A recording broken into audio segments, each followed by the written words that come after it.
to do first is if we could just do a very, very quick introduction, everybody, and just say who you are and the organisation you're from. That will just help Angus when he's got an idea of who you are and the organisation you're from. So if I kick off, I'm Carol. Don't kick off, Carol. Introduce No. yourself. It'll be fine. Aren't you?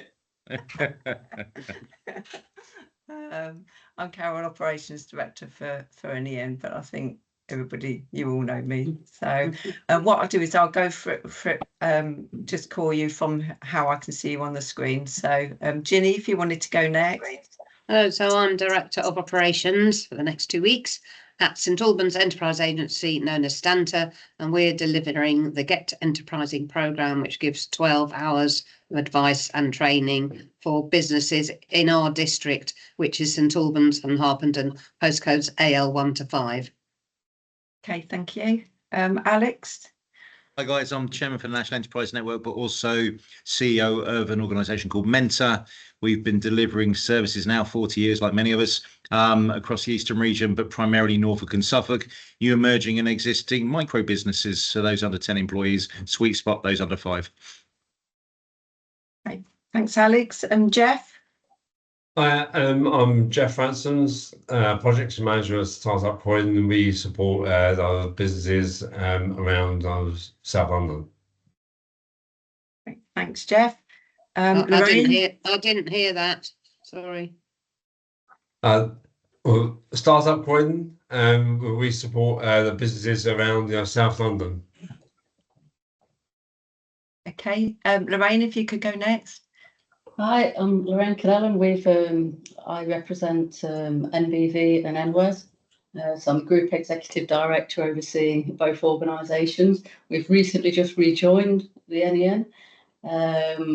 So we're just sort of looking forward to trying to sort of move our organisation forward a bit.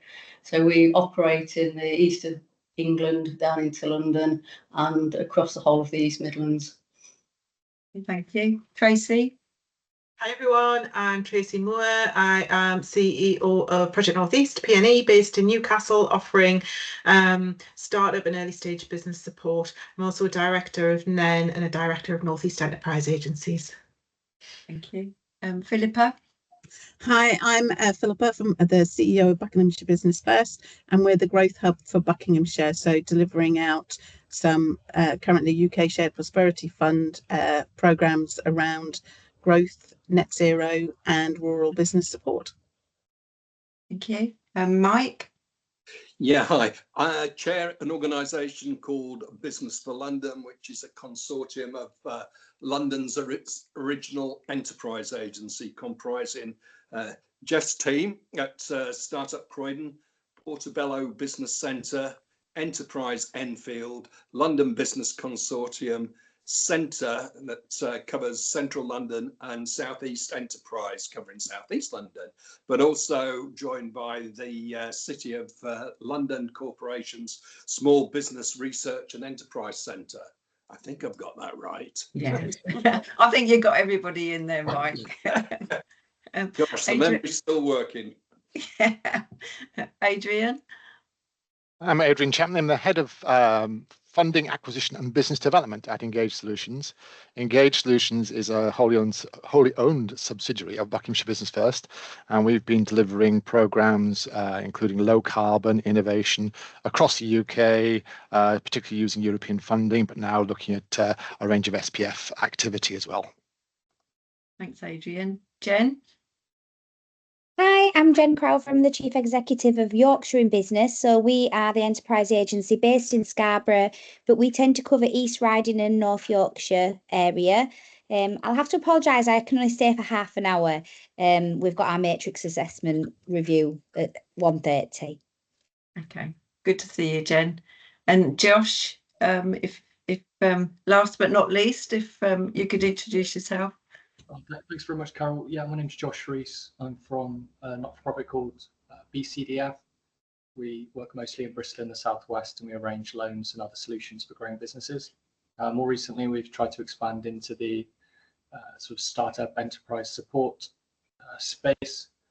So far unsuccessfully, but we've joined the NEN in hopes of sort of turning our fortunes around. So yeah, thanks very much. Okay. Tania? Hi everyone, can you hear me? Yes, yeah. If you could introduce yourself and the organisation that you're from. Hi, my name is Tanya Ferguson. I work with JournalLink PR. Okay. Angus, hey. Okay. Thanks, Tanya. Okay, Angus, if you'd like to introduce yourself, and then I'll just hand over to you. Yeah, sure thing. I'm Angus. I'm the managing director of JournalLink, a PR software company. And I'm actually presenting with a bit of a few disadvantages today, so you might need to bear with me. Firstly, I've got a fractured hand, so I can't navigate. You might need to bear with me as I'm navigating through slides, and there might be a few errors, and I can't type at the same time. And then I'd normally use a second screen, so I'm not shuffling everything at once. But the screen behind me broke about 45 minutes ago, so it's not my day, but hopefully I'll pick up from here. Yeah, I'm sure you'll be fine, Angus. You know, we're a friendly bunch, so don't worry too much. Thank you. Okay. So if you're happy enough for me to share my screen, I can just dive in if you like. Okay, yeah, of course. Easier said than done, of course. Share tab. What Angus is going to be talking to us is about public relations training programs and sort of around social value and their impact, and some of the other programs that they've supported with public relations on, and how it's worked for them. So yeah, I'm trying to share it. There we go. Now, can everyone see that? Yeah. Right, perfect. So I'll be looking at a screen. So I won't be able to see anyone if anyone's trying to make any sort of visual, trying to get sort of visual attention. Yeah. But really what I wanted to do is kind of chat through what we've been doing for PR and general publicity for businesses and for enterprise agencies. And I'd really like to just keep this as a kind of informal chat. Jennifer, I know that you mentioned you need to nip off at 1:30. I just want to keep this kind of top level. But what I would really be keen on is having this two-way. So if anyone wants to jump in and ask questions at any point, jump in and ask questions. But just remember to speak up, because I can't see you when I'm on the other screen.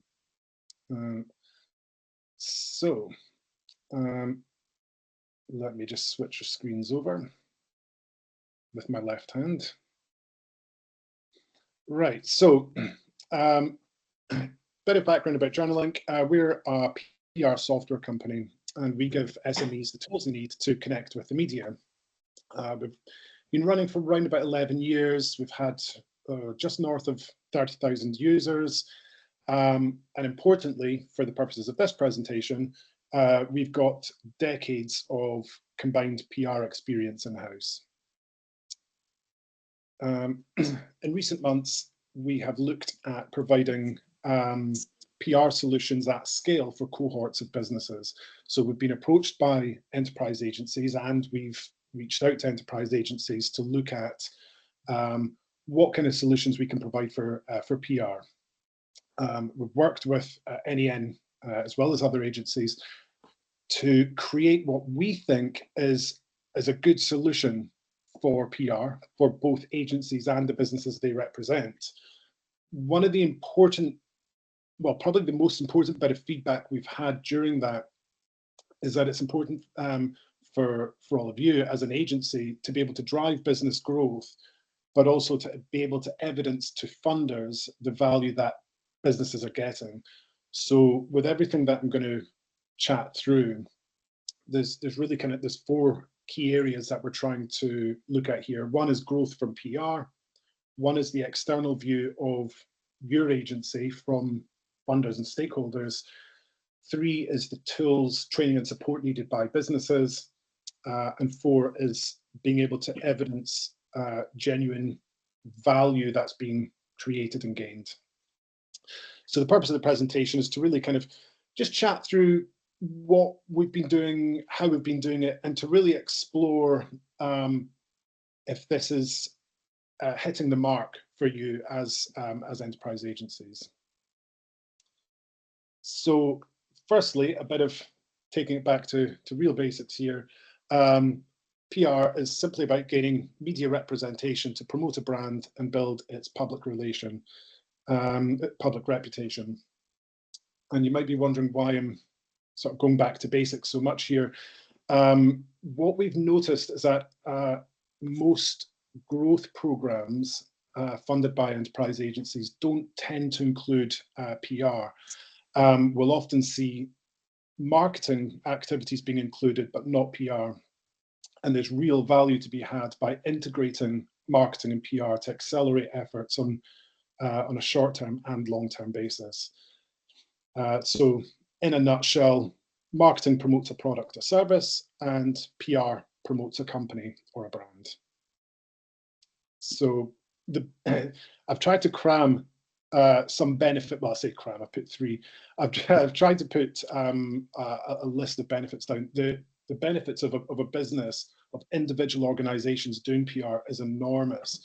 The 3 key ones here are customer acquisition on a wide, possibly even national scale, the ability to build brand awareness and recognition, and to establish credibility.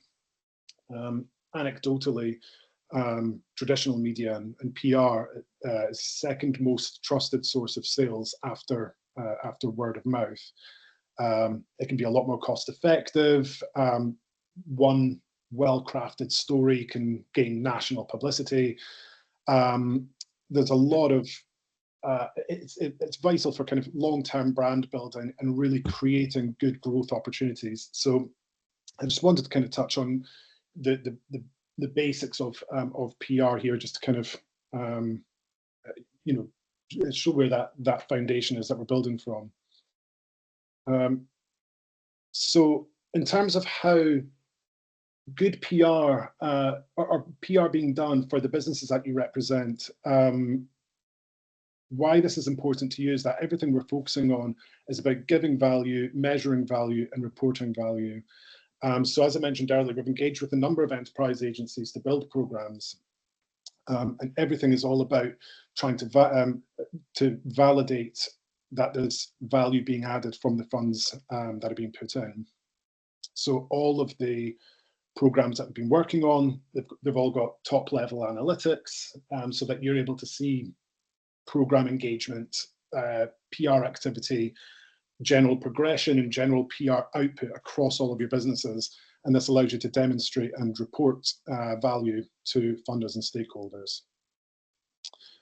As well as that, there's a kind of sideline benefit for enterprise agencies using JournalLink for any of the programs, which is that it gives you the opportunity to communicate what you're doing in terms of raising money and supporting businesses. It allows you to showcase to funders and stakeholders the value that you're giving, and it gives you your own in-house PR capability, and we also provide PR training with it. So that leads on to what is it we're actually showcasing here? What solutions have we been working on? So this is where we're up to, these 4 items here. This is where we've got to with our planning and with our engagement with enterprise agencies. There's 4 different programs that we've built, and each one gets tailored to specific needs. I'm going to touch on these just really loosely, and then I wouldn't mind pausing to go to get some sort of feedback and questions. So I'll just blitz through these ones. Cohort programs. So firstly, these are for groups of 10 to 10,000 people. We give businesses all the tools, skills, and support they need to get started and successfully run their own PR campaigns. Secondly, an enterprise plan. This is a top-level account which all of your businesses sit within, and that allows you to help businesses with PR, but under your own umbrella. So you would have a top level account, they would sit underneath you, and you can help them. You can work directly with them one-to-one. We've got an e-learning platform which helps businesses to learn and at their own pace and put new skills into action, which consists of real-world assignments, challenges, quizzes, things like that to test their skills and to push those further. And finally, expert PR partner, where we can partner up with enterprise agencies to provide dedicated PR support as a full service agency to help across all programs. So first of all, I'm going to, there's a few more slides to get through, but I want to pause on this one for just a moment to kind of really see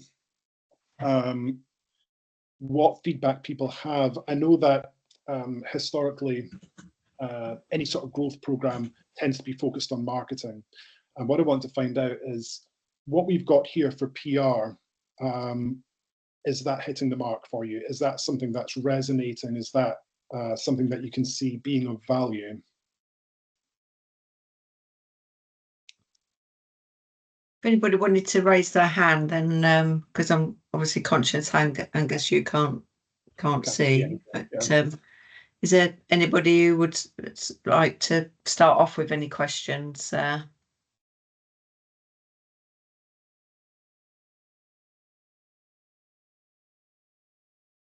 Go on, Carol.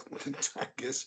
I think we've all got our nose very much to the grindstone at the minute in terms of delivering programs, which don't give us much time or indeed resources to think about these higher level aspects, which of course are important, don't get me wrong, but it's finding the time and the resources to do that. And at the moment, it's proving a little bit more difficult than yeah, we'd like it to be. So it's not something that we regularly have a look at and see how we can do it better. I mean, we should do it better, but we don't. Yeah, yeah, it's an interesting one because, you know, certainly time and resources is a tough challenge to face.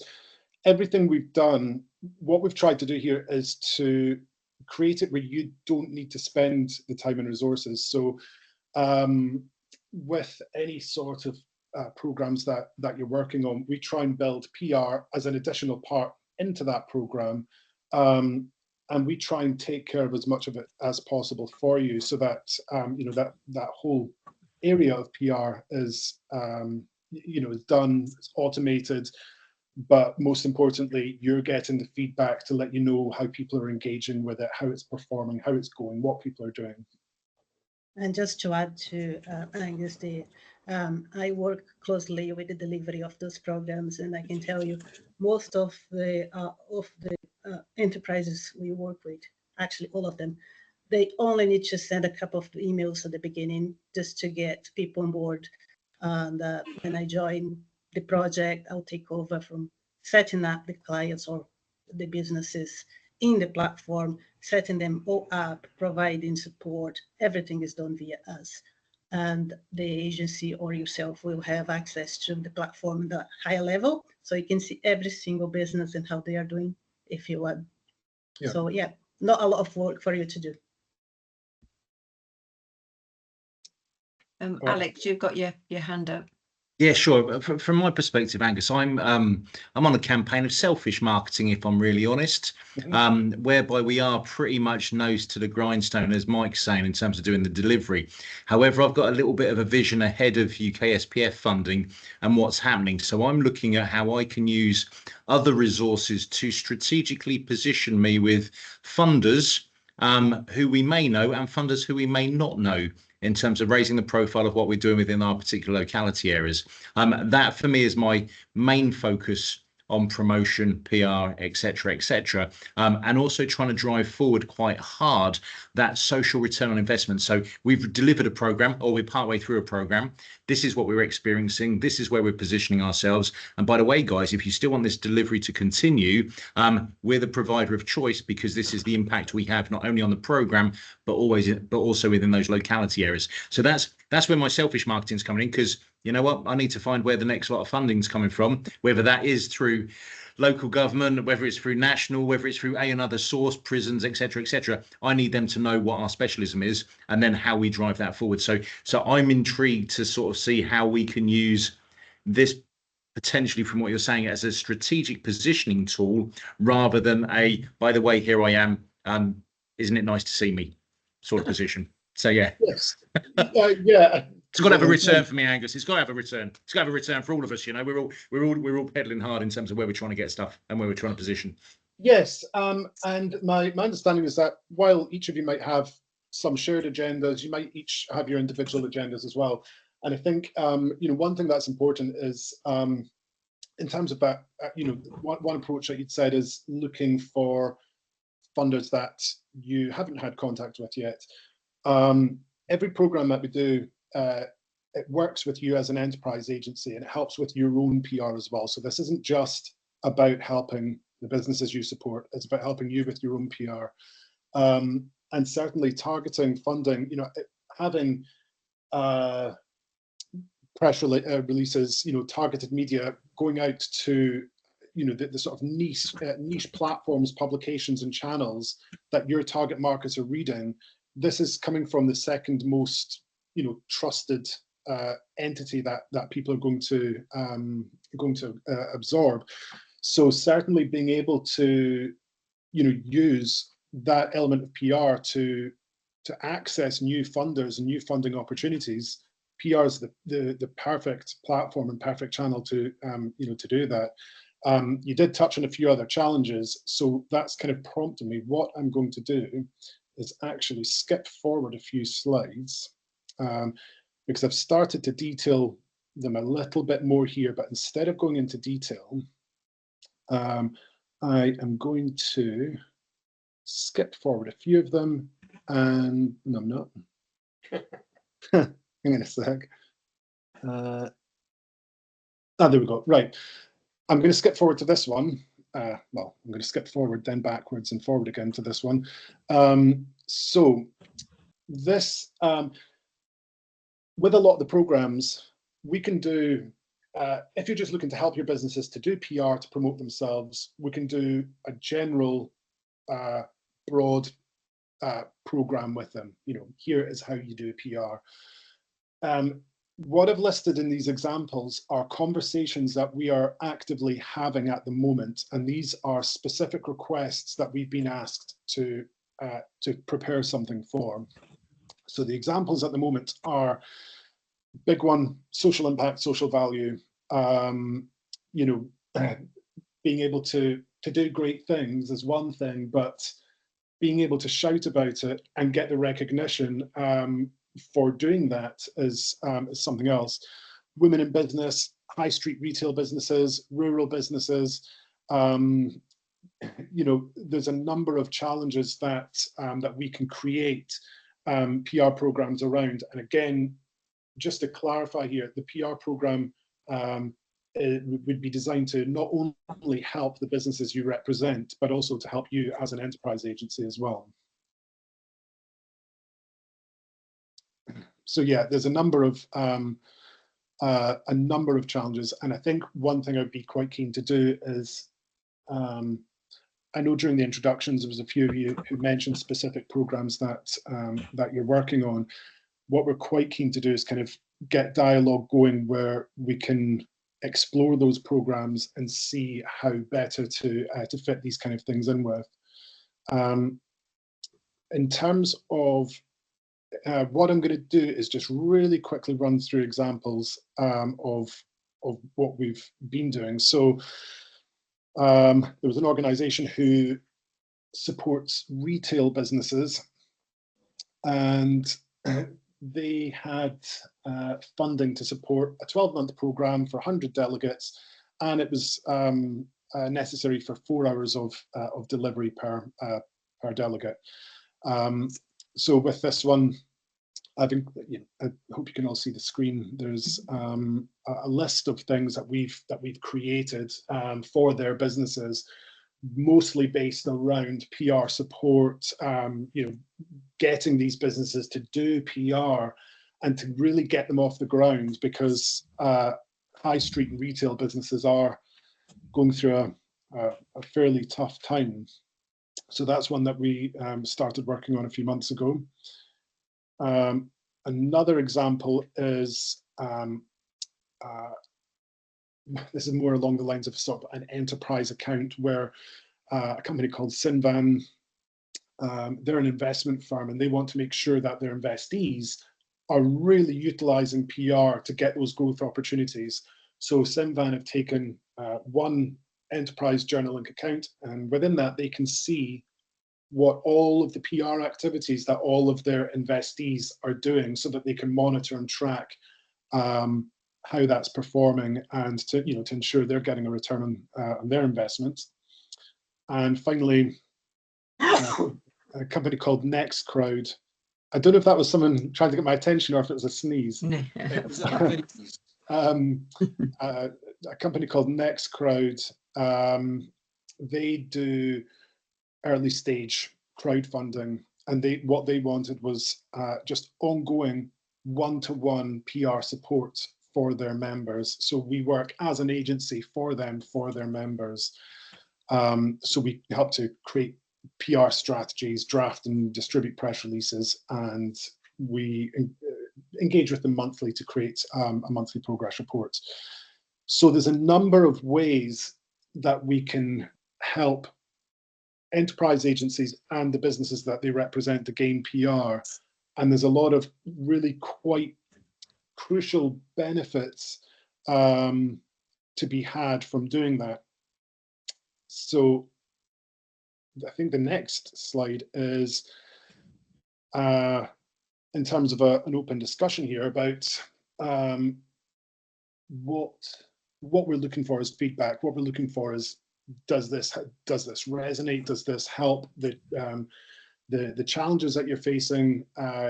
Is there projects that you're working on that you can perhaps see a fit with? Yeah, just that general open, honest feedback is kind of what we're looking at here, to make sure we've built this, we think it works. Would it work for you? And of course, PR is the main thing at the moment. You probably know, been for years, people talking about fake news and social media and things like that. So PR is a way to get your brand out there in a direct way to the clients or to your audience. And when you are placed in a newspaper, in a magazine, for instance, or in an online outlet, you create the image of, you are someone that people can trust. I read about that business in such and such magazine or such website. I know I can trust. And that's what PR does, that it's differently from the rest of other types of marketing. And over time, you build a brand. And if one day an investor looks at the name of a company, yeah, I know that company, I read about it, I am interested in doing more. So just to add to Angus there. Yeah, and it can be, you're absolutely right. And it can be investors, funders, stakeholders, new opportunities, things like that. Now, I have switched screens so I can see everyone again, and I can see a hand up. Yeah, Ginny, you have your hand up. I would just reinforce what Alex said. We'd be in the same position. So I don't think this is the right platform for our micro business, startup, small businesses.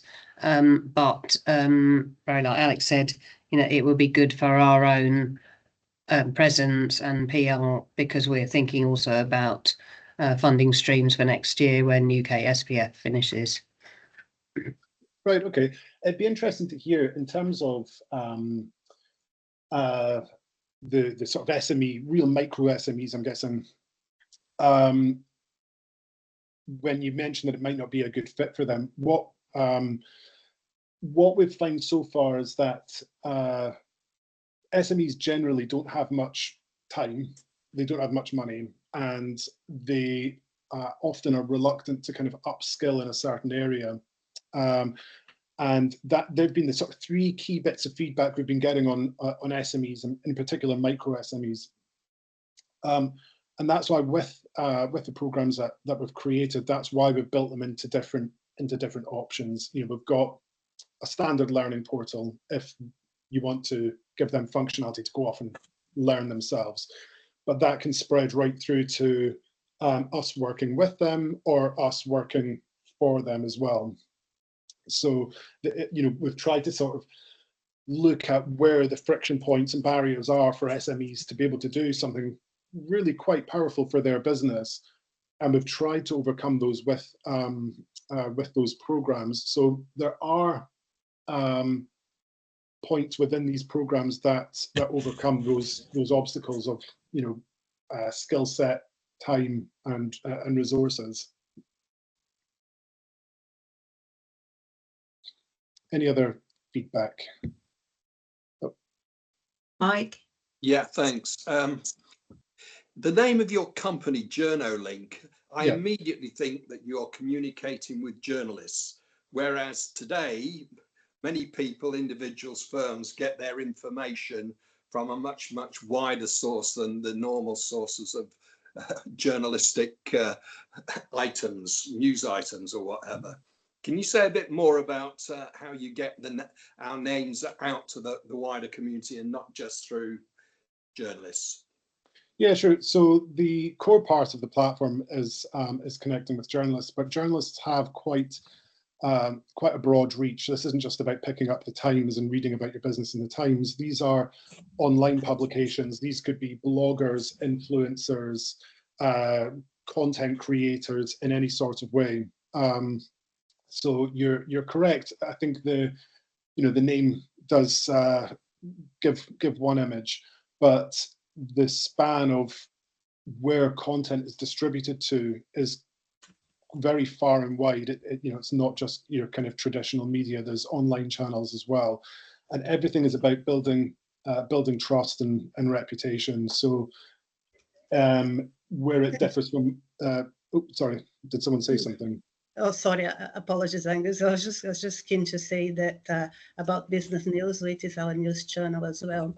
So the way it works is we reach the two types of media.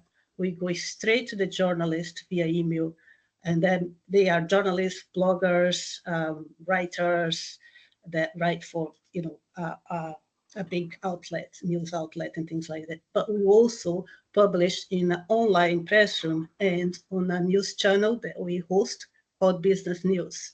So we do it these two ways. We are reaching to the journalists directly. They will pick up the news, they will write about them. If they like the news, they will put in the newspapers and magazine. And we're also publishing online. So if someone goes to Google, put the name or some keywords, for instance, in a press list that you have distributed via us, it's very likely they will find the article that has been published online as well. So reaching both sides of the world at the same time. Yeah, so yeah, it is more of a kind of multi-channel approach than just blitzing journalists and hoping to get your business in the media. Philippa, you've got your hand up. Yeah, so and I might need recalibrating a bit on this. So I think what I hear is that you've got a product, and as enterprise agencies, we've got businesses who work with us for whom you can provide a collective solution. And your impression is that as enterprise agencies, we'll be a trusted partner to the businesses we're working with, and that if we're encouraging them around the value of PR as well as the value of marketing, then this would be a solution that we could provide to them as a collective. So, for instance, so we work with about 15,000 businesses. So it would be a way of you providing a solution that we could be the promoter of, so that there's the benefit of brand. But what I'm not getting is, so we do talk to our businesses about PR as well as marketing, and actually we have got a lot of PR agencies within our business base that we're working with. So so to this point, we would not have done anything like this because it would not be in our interests to alienate PR agencies who are looking for work. Why would we prefer one over another? So that will take me to the point of saying, what why do it? What's the financial benefit of doing it? Are you offering PR much cheaper than an agency? Are you, because of the collective buying power, introducing massive savings into it? So that's the bit for me I probably need calibrating on, because have I got the wrong end of the stick? No, in fact, you were so concise with your description of what I've said. I wish you'd written my presentation for me. You're spot on. And what we're looking to do here, in terms of there's two angles to go in with here. Firstly, we're not really looking for you to promote this for us. What would be ideal for us is for funding that you get for programs that you're working on. Can we be built into that? Can we be built in as can our programs or services be built into that to support growth? So that's one side. On the other side, the big question is how it compares to PR agencies. Cost saving is the big one. We've got a program that we're running at the moment. There's about 110 businesses on it, thereabouts. So if you were to approach a PR agency and ask them to support 110 businesses, they'd have to be quite a big PR agency, and the price tag on that would be eye-watering. Our price tag on that particular program was about 24,000 for the year to cover all 110 businesses. So the other element here is a PR agency will be completely one-to-one, hands-on. Our programs range from being, training the business to do their own PR and to understand how to do that themselves, right up through to a bit of hand-holding, a bit of support, a bit of mentorship, and then right up to working as an agency on scale. So yes, there's cost saving, but there's also the training, skilling up side, access to resources, and Journalink itself is a software platform that allows businesses to do their own PR. Does that help to answer your question? Yeah, thanks. Has anybody got any other questions? Can I just pick up on something? Just picking up on Philippa's point there, Angus. So you all know how I operate. If I've got someone in there who's an advisor who's delivering a speciality around PR marketing, AR positioning, and all of those bits and pieces, and I was to release them from their delivery requirements against some of the funding that I've got, which would be more cost effective for me, what would you guys come in and deliver in that place? So what are you saying is being delivered at the moment for that? So basically we do business planning, cash flow forecasting, marketing, PR, etc., as a suite of services under a UK SPF program. You're saying that there's options for you guys to deliver certain things for us if we were to get funding, and that would be your sort of like your utopian dream built into some of our funding packages. What would you deliver within those packages should we be successful, and should I want to use you rather than my expensive advisor? So in terms of what we would do, we could either there's two approaches. We could either go broad. So if you had a broad range of businesses and you just want them to skill up and do PR, we can create training programs, support programs, any sort of mentorship, consulting.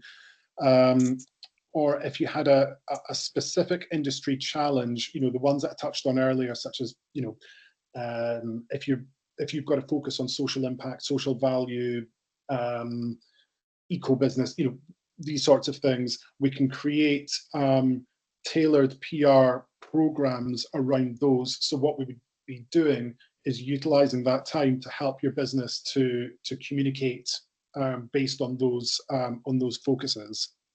Does that answer it? Yeah, sure. Just picking up on something Ginny said earlier, if you had to deliver services for a certain number of hours or for a certain time limit or certain things, would your platform be able to monitor that? How would we be able to do an audit trail in terms of saying this beneficiary had been supported under this program?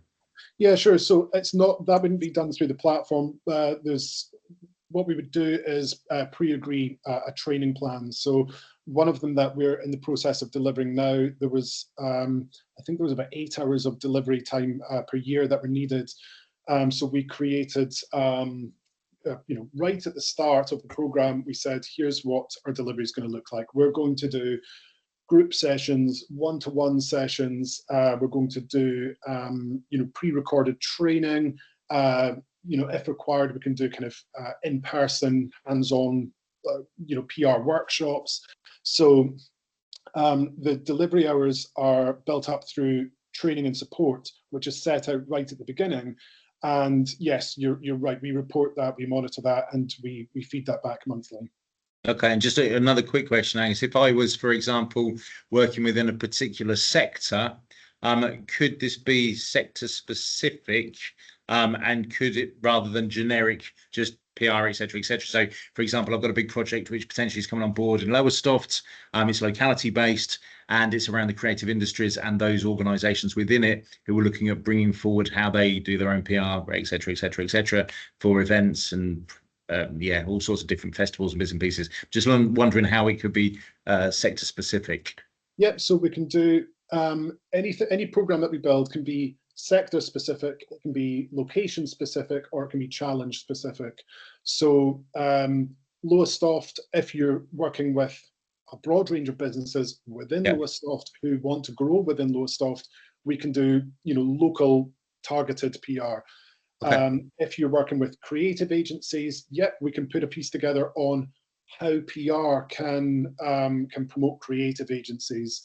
If you're working with businesses who need to showcase their social value, social impact, we can create a piece on social value, social impact for those businesses. So these programs are completely built around that common denominator. Okay, and then if I needed to evaluate my, sorry guys, I'm asking lots of questions here. I've got a thought process going. And if I needed to evaluate that program at the end of the funding period, can you collate all of that information for me through your platform and your delivery in terms of saying, Mike's laughing, he knows exactly where I'm headed on this lot. If we can collate all of that information together, which gives us some really good tangible return on investment, locality based impacting, and then we can show where that pebble of fund has had a ripple right across all of those different communities and different locality bases. Yes, and we wouldn't just wait until the end of the programme, we do that monthly. So we need to do that monthly. It's part of our sort of internal process with doing these programs that there is some form of monthly review to make sure that to report back, to have any sort of two-way dialogue about how the program's going. We report monthly on it, and certainly generating a retrospective report at the end of the program is within that's what we do as part of the programs. Okay, thanks, Angus. Sorry for all the questions. I wasn't interrogating, just at a thought process. I was interrogating. I know I was, but sorry. Angus, do you find it easier or harder working in a London context? In what sense? Well, I've worked in very many different parts of the UK, but lastly in London. I've always found it much easier outside London to make an impact, get the news across to the people I want to get it across to, and help the local businesses. London's on a totally different scale. There's a lot more things going on, so it's a lot more difficult to get people's attention. There's a lot more competition out there. There's millions more firms out there trying to do their own stuff. So yeah, you're exactly right. So this brings me to slightly kind of deviate away for a second, but I'll come back. Regardless, people in London, London's a big built-up city. People are kind of swarmed with information from the moment they get on the tube to the moment they get off, and there's information everywhere that they're having to digest. People are still consuming content, so regardless of whether they're being blitzed by adverts, they're still consuming content. How they're consuming content is exactly the same as everybody else, but there's sort of two angles here. One is what I would call interruptive marketing, and one's kind of more interactive. Interruptive marketing is where you're on a bus and you've got big flashy display. You're trying to read an article on your phone, and there's a big advert in the way. What PR is mostly based around that interactive and engaging marketing. This is going to content sources that they trust and use. So, this isn't a case of blasting a message out there and trying to get it heard. This is about continually placing your brand, your message in the place that you know that your audience are, and allowing them to absorb that message over time. Does that make sense? And does it answer? I don't know if I've kind of deviated off too much away from the question. Yeah, just to add that, Angus, I also work with the distribution lists for our clients, and London is such a big place. Our distribution is done in regions, and we have one just for London.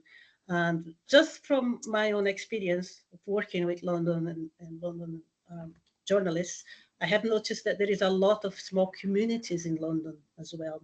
So there's a lot of small newspapers, small magazines that just deals with this and that part of London, and that's how we reach that side of retail, or that side of the business that the client wants to get into. Yeah, so I think you're right with within London, within any major city, there's a lot more noise, but you can still be targeted. You can still target your audience, and you can still get to where your audience are. It's difficult to do that with advertising, and it's a bit tricky to do that with marketing. But with PR, PR is the perfect channel for that. Right, I didn't know that.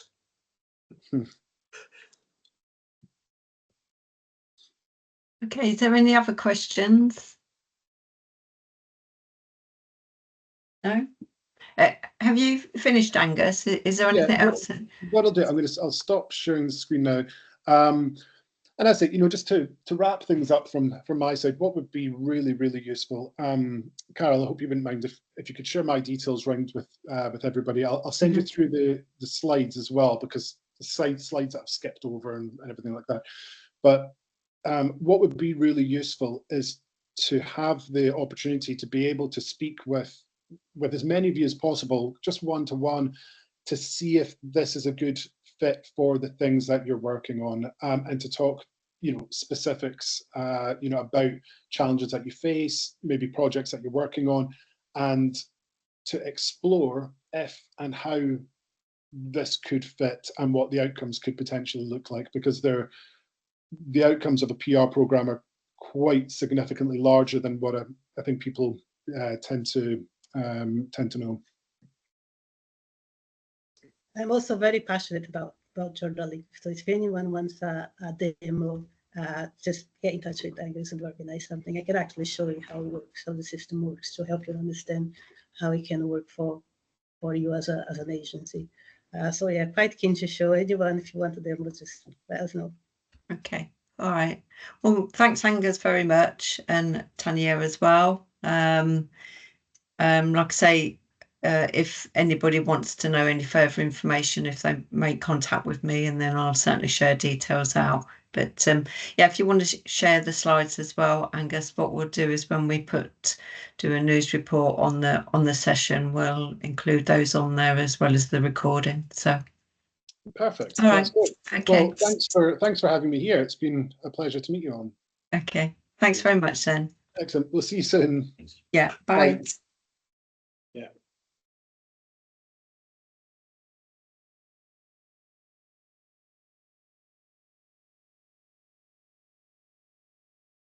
Yeah, I think they have gone.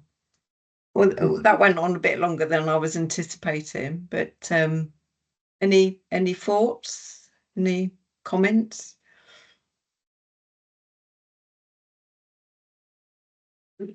I think for us, because of our change in management, it's a bit too soon for us to think about this. I'm happy for him to contact and speak to our new marketing manager, Jenny, and Steve in the autumn. But very much, as Alex said, our micro businesses that are aiming for 20, 40, 50k turnovers and work in the local area. To be honest, the current marketing, social media, networking works really well for them. But I can see the benefit of it for, as us and getting our name out there, particularly for seeking funding. Although we're about to, next spring, our mortgage is paid off of our visitor centre that we own. So that is a great relief. Yeah. And we'd be less reliant on external funding anyway. Well played, Ginny. Yeah. Well No, played. yeah. That was one of my missions. Yeah, get a property paid off. It sits in the background. Yeah, sits in the background. A 20-year, £1 million mortgage. It will be finished next February. Well done. So this is really great. Yeah. That's a real achievement. On the wider business support landscape, it's all a very interesting space out there. I'm just wondering how you guys are finding it in your locality areas. Yeah, we're finding it a mix and an intrigue, and Carol and I are obviously lobbying certain areas in Westminster at the moment and asking significant questions around what happens after UK SPF. Is it going to be extended? If it is going to be extended, is that just in timescale, or is that timescale and money? Does that then go into some of the areas? And I know down in Norfolk and Suffolk, we've got devolution on the cards. Does that then go into a county deal? How does this all fit together? Carol and I are being told amazing questions, Alex. We haven't got a clue at the minute. So I'm just wondering whether or not anybody else is feeling the same sort of nervousness, because at the moment we are all looking at what is going to be the next stage or the next chasm, which we may have to dip into our reserve to see where we fund additional sort of delivery for until we can find out what's actually happening. I'm just trying to understand clarity from other areas of the country, really. And Carol and I are feeding this back in, saying we've got pressure points. These are certain things we've got to deliver. But yeah, March 2025 is rapidly going to be on the horizon. So yeah, just throwing it out there, really, guys, just to sort of get some interest. Philippa. Yeah, I mean, it's just sludge, isn't it? It's just the most awful treacle. Yeah. Normally, this time of within a program, you'd already know what they're looking for in the next program. You'd already be starting to, build your bids. This will be horrendous, because if they don't get their act together, there's going to be this cavernous ravine that we just will not be able to get across. We'll lose good people and whatever else. So very, very challenging to not have that visibility. But at least we know it won't be used for national service post 2028. That's true. I mean, the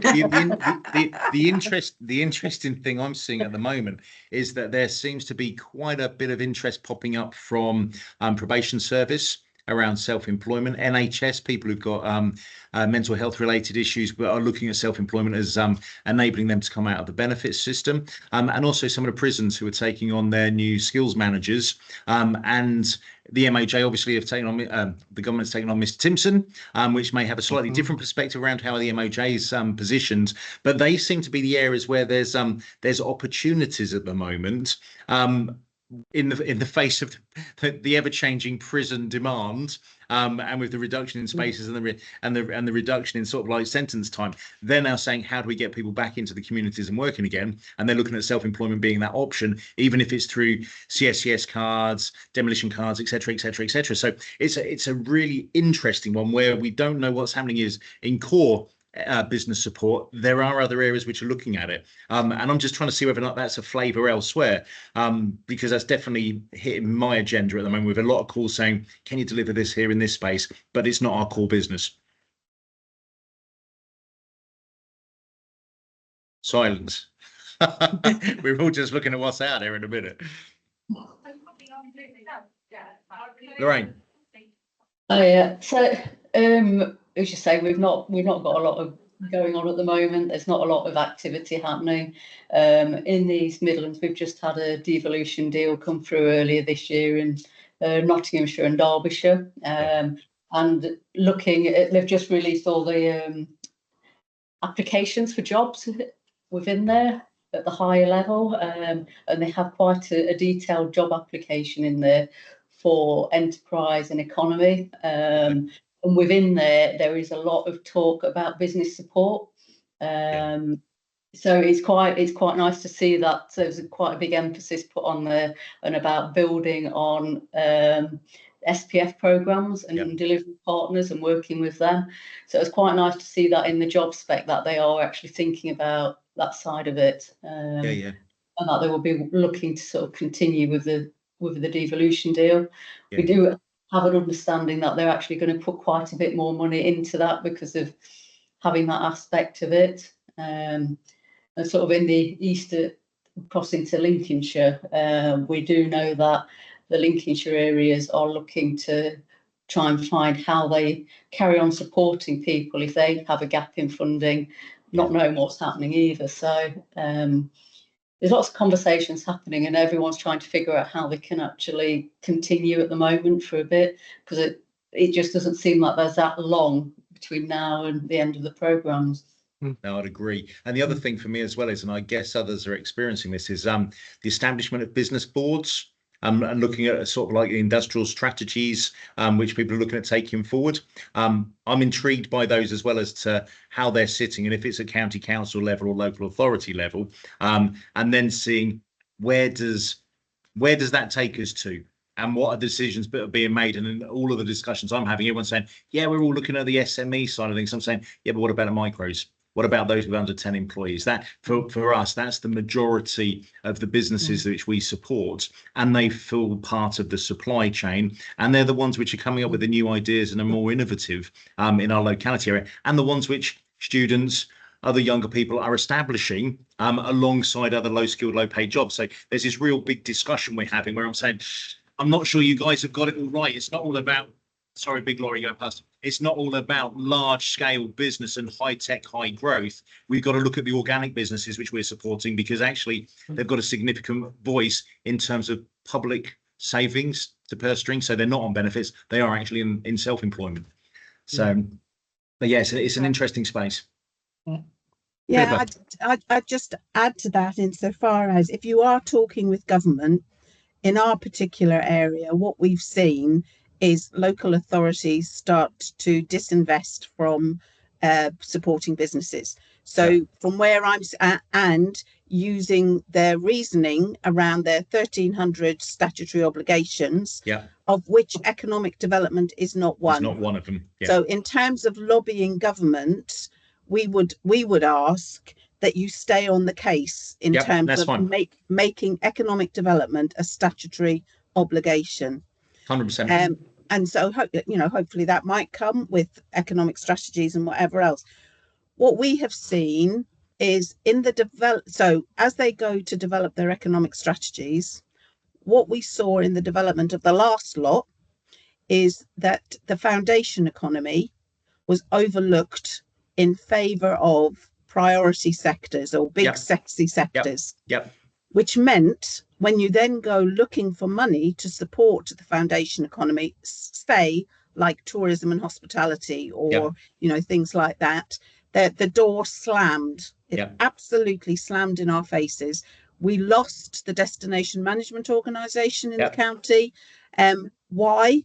Because it wasn't written into their economic strategy 4 years ago to support the foundation economy.